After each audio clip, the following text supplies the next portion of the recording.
Welcome to the Slop Farm. Enjoy the video. In this video, I will explain how to cook rump roast in a crock pot.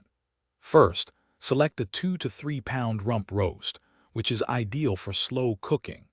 Before you begin, take a moment to trim any excess fat from the roast. This step helps prevent the final dish from being too greasy. Then, season your roast generously on all sides with a good amount of salt, freshly ground black pepper, and your preferred blend of herbs like thyme or rosemary. This builds a foundational layer of flavor. Next, for an incredible depth of flavor and a beautiful crust, sear your rump roast.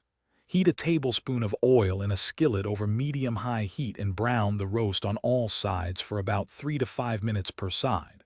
While the roast is searing, prepare your vegetables. Hearty options like chopped carrots, quartered potatoes, and sliced onions work wonderfully. Place these vegetables at the bottom of your crock pot, then carefully set the seared roast directly on top of them. Now it's time to add your liquid. Pour 1 to 2 cups of beef broth, red wine, or even a combination over the roast and vegetables. This liquid will create a flavorful braising environment.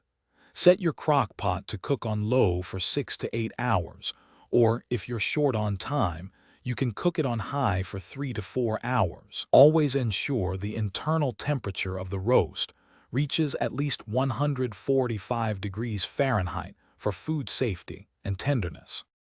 Once your rump roast is perfectly cooked, the final steps are crucial for maximum tenderness.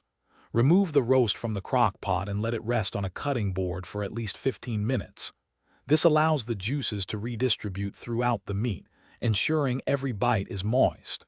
When slicing, always cut against the grain. This breaks up the muscle fibers, making the meat incredibly tender and easy to chew. Finally, serve your delicious roast with the rich pan juices and the tender, slow-cooked vegetables. Thanks for watching. Consider subscribing if we helped you today.